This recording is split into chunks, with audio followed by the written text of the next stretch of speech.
I don't know how you could be alive and you not know that Christ is real and you not turn your life over to him. I feel the presence of the Lord. I feel the Spirit of the Lord saying that he will cause hearts to hunger and thirst for him. But it's going to be through calamity.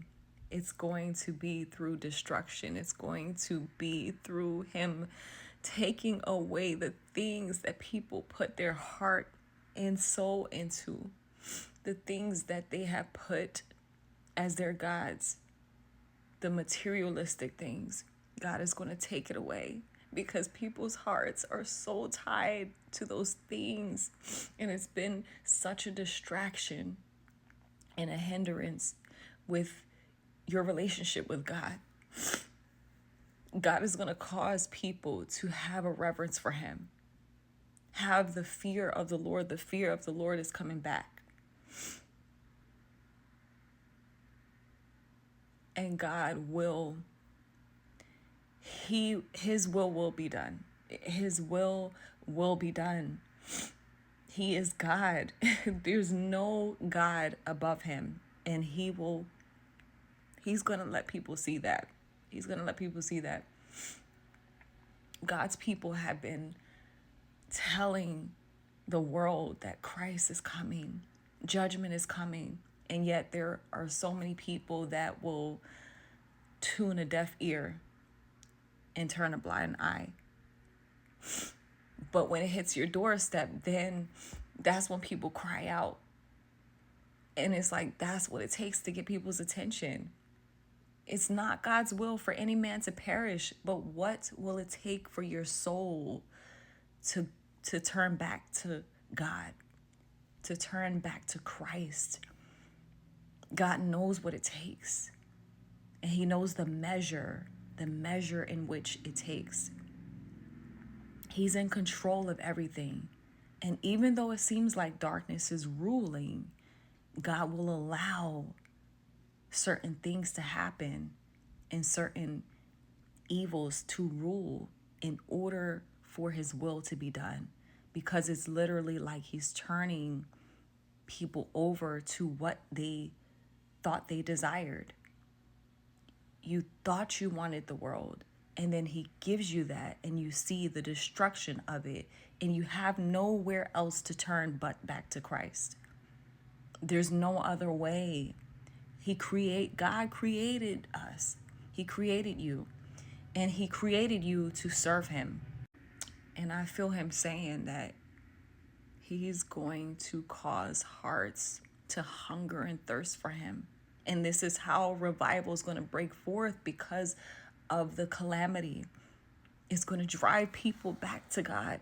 It's going to cause people to want to get to the church. It's going to cause people to want to hear the news, the good news of faith. It's going to cause people to desire and hunger and thirst for the things of God, because of how they will be submerged into darkness, and they're not going to want it anymore. They're not going to want what they thought they wanted. But it takes that. It's so necessary. But it hurts. It hurts. And there's so many casualties. But what is it going to take? What is it going to take for you? What is it going to take for you? And God knows what it's going to take. And unfortunately, just like a parent has to discipline their children, just like a good parent have to show their child, this is not what you want, and I'm going to have to correct you. I'm going to have to allow you to be corrected. But just know that God is going to preserve the righteous. God is going to cover the righteous, those who truly have a heart for God, those who truly have been in a secret place and seeking God and praying. He's going to preserve you. He's going to cover you. He's going to keep you. In the time of famine, in the time of flood, in the time of destruction and judgment, he's going to preserve you. Although it may be happening around you, It will not come nigh to your dwelling. It's just like a parent who has multiple children, and maybe 3 out of 5 of those children are misbehaving. And that parent has to discipline those 3, but it's like the other 2 are still kind of suffering due to what the other children are doing. And that's kind of how it is. It's like we're affected. Those who are choosing this path of righteousness are affected by the things that the others are doing. But we're going to watch God elevate. We're going to watch how God is going to preserve the righteous, and those around us are going to fall. And that's going to be our sign that He is with. That's going to be your sign that He is with you. And that's going to be the sign to the world that is supernatural, that is a God thing. So don't worry about the things that's happening. You hold fast to the word of God. But for those of you who are